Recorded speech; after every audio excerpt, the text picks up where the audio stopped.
Fala aí, fanático vascaíno, fanática vascaína. Que alegria encontrar você aqui para o nosso café, um café especial. Estou preparando aqui direto do Maracanã, porque tem a ver com o nosso tema de hoje no nosso café dessa sexta-feira. Então chega deixando o seu like, que é a mãozinha que está aqui embaixo, que é muito importante para o nosso canal. Se inscreve, dá aquela moral e vamos juntos crescer a comunidade para falar de Vasco da Gama. Por que eu falei aqui do Maracanã? Tem tudo a ver.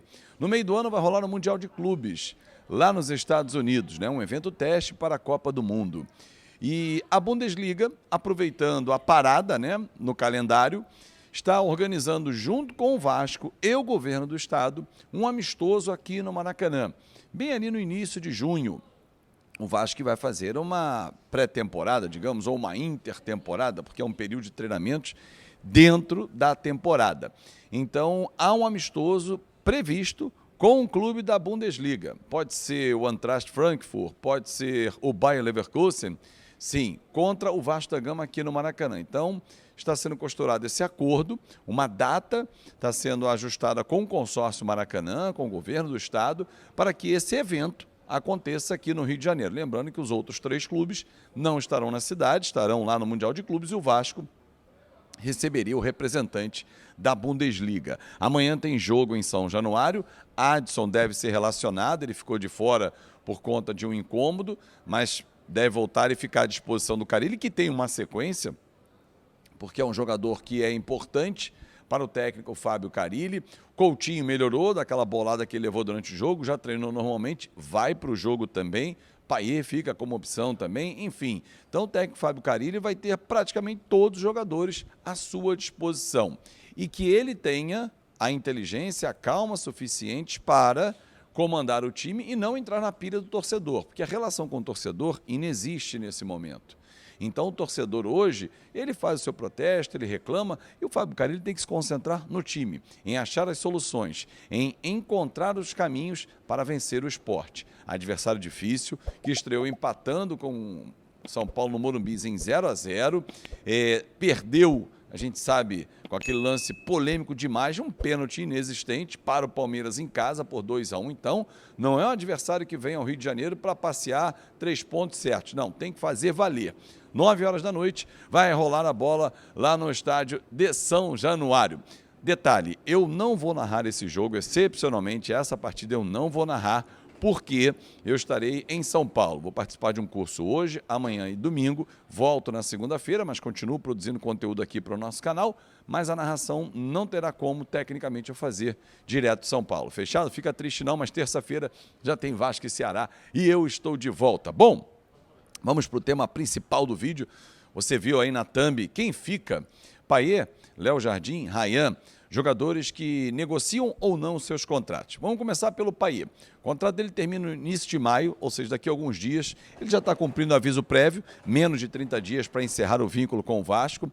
Eu perguntei até ao Marcelo Santana, hoje é sexta, na quarta-feira, no sorteio lá da Copa do Brasil na CBF, e o Payet? O departamento técnico está observando, financeiro também e tal, futebol. Mas, na verdade, é o seguinte, ele é muito caro. E pelo que ele entrega, o famoso custo-benefício. E nem vou entrar, e aqui no canal é uma premissa minha, é uma linha editorial na questão fora de campo. Mas a suposta amante do Payet está denunciando, entrou com medida protetiva, está mostrando que cheio de hematoma. Meu amigo, isso é problema dele, da família dele, com a esposa, não tem nada a ver com o Vasco isso. A partir do momento que ele se torne réu num processo, se ele tiver agredido a mulher, aí é um outro problema. Mas provavelmente, se isso acontecer, nem no Brasil ele mais estará, porque ele não vai ficar no Vasco. E dificilmente algum clube no Brasil irá pagar o que ele ganha ou o que ele deseja ganhar. Mesmo que ele reduza o salário, é um salário altíssimo do Dimitri Payet hoje para a realidade brasileira e principalmente para o que ele entrega. Ryan, conversei com o Marcelo Santana também, depois em off falamos outros assuntos. E aí a informação que eu tenho, e bate com o que ele falou na entrevista, porque eu fui atrás de outros detalhes, há um contrato já na mão do Ryan, do Valquimar, que é o pai dele também, dos empresários, para que ele renove o contrato. O Vasco deve anunciar em breve a renovação do Ryan. Ryan, que é tido como uma das joias do Vasco. mas o clube sabe que no meio do ano, daqui a alguns poucos meses, quando abrir a enorme janela de transferências, ele é um alvo.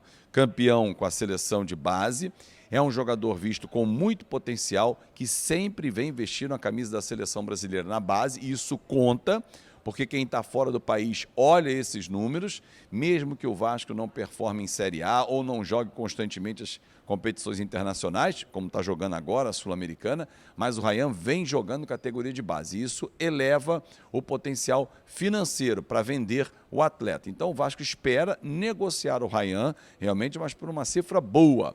Propostas na casa de 10 milhões de euros já chegaram e o Vasco negou. Agora, acima de 20, 25 milhões de euros tem negócio. E provavelmente no meio do ano clubes virão atrás do Ryan. Alguns já sondaram de Premier League, da Liga Espanhola, La Liga, mas o Ryan é um ativo que o Vasco vai renovar para elevar a multa rescisória dele. Para fechar, Léo Jardim, jogador que está sob contrato, tem uma renovação automática, o Vasco já comunicou a ele, ao empresário dele, o Paulo Pitombeira, que é quem está cuidando agora da carreira do atleta. Tem todo o interesse, o Vasco, em renovar com ele por mais 3 ou até mesmo 4 anos. Essa é uma novidade, torcedor. O Vasco já ofereceu 3 anos, mas deixou em aberto para o Léo Jardim, que pode ir a 4 anos, ou seja, ao invés de terminar em 25, vai até 29. Depende apenas do Léo Jardim. Há uma cláusula de renovação automática no atual contrato, que se ele alcançar as metas, e que são metas totalmente alcançáveis, ainda mais tratando do Léo Jardim, ele já renova automaticamente para 26. Então, eu duvido, pelo que conversei com o Marcelo Santana e outras pessoas do Vasco, que o Léo Jardim irá colocar algum empecilho sabendo que ele alcança. Porque ele não é um jogador que vai dar migué, vai deixar de jogar, vai fingir contusão. Não é. Aliás, até em off, falei para o Marcelo Santana na quarta-feira. Falei, olha, periga o torcedor do Vasco nem saber da capacidade do Daniel Fusato, porque o Léo Jardim não dá brecha, ele não deixa o espaço para o reserva jogar. Foi assim com o Kehler, lembra? Foi assim com o Ivan.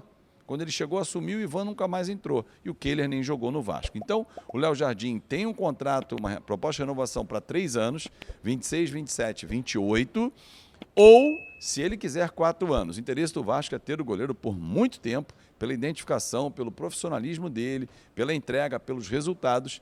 Agora a bola está com o Léo Jardim e a diretoria do Vasco espera o quanto antes ter essa resposta.